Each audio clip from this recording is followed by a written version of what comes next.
India versus South Africa fifth టీ20 ఈరోజు అహ్మదాబాద్లోని నరేంద్ర మోడీ స్టేడియంలో జరగబోతుంది అండ్ ఇప్పుడు స్టార్ట్ కూడా అయ్యింది. సో సౌత్ ఆఫ్రికా టాస్ గెలిచి బౌలింగ్ తీసుకుంది. సో మన బ్యాటింగ్ అండ్ ఈరోజు 3 చేంజెస్ అయితే చేశారు. హర్షిత్ రాణా అండ్ గిల్, కుల్దీప్ యాదవ్ ప్లేసుల్లో బుమ్రా, సంజు శాంసన్, వాషింగ్టన్ సుందర్ అయితే తీసుకొచ్చారు. సో సంజు శాంసన్కి చాలా రోజుల నుంచి ఆయనకు ఛాన్స్ ఇవ్వట్లేదు అని చెప్పేసి కొంచెం నెగిటివ్ కామెంట్స్ అయితే వస్తున్నాయి. సో ఈరోజు సంజు శాంసన్ ఆశించినంత ఫలితాన్ని రాబడతాడా, ఆయన అద్భుతంగా ఆడతాడా అనేది వేచి చూడాల్సిందే. సో సంజు శాంసన్ ఈరోజు ఎంత స్కోర్ చేస్తాడనేది మీరు కామెంట్ చేయండి. అదేవిధంగా ఈరోజు మ్యాచ్ ఎవరు గెలుస్తారు, సౌత్ ఆఫ్రికానా లేదంటే ఇండియానా?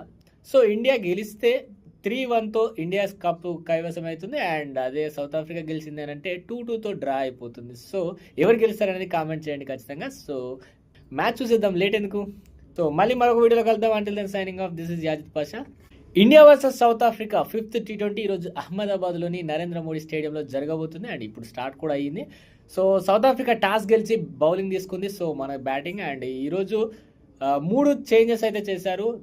హర్షిత్ రాణా అండ్ గిల్, కుల్దీప్ యాదవ్ ప్లేసుల్లో బుమ్రా, సంజు శాంసన్, వాషింగ్టన్ సుందర్ అయితే తీసుకొచ్చారు. సో సంజు శాంసన్కి చాలా రోజుల నుంచి ఆయనకు ఛాన్స్ ఇవ్వట్లేదు అని చెప్పేసి కొంచెం నెగిటివ్ కామెంట్స్ అయితే వస్తున్నాయి. సో ఈరోజు సంజు శాంసన్ ఆశించినంత ఫలితాన్ని రాబడతాడా, ఆయన అద్భుతంగా ఆడతాడా అనేది వేచి చూడాల్సిందే. సో సంజు శాంసన్ ఈరోజు ఎంత స్కోర్ చేస్తాడనేది మీరు కామెంట్ చేయండి. అదేవిధంగా ఈరోజు మ్యాచ్ ఎవరు గెలుస్తారు, సౌత్ ఆఫ్రికానా లేదంటే ఇండియానా?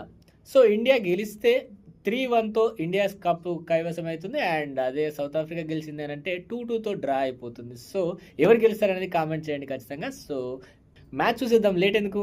సో మళ్ళీ మరొక వీడియోలో కలుద్దాం. Until then signing off, this is Yajith Pasha.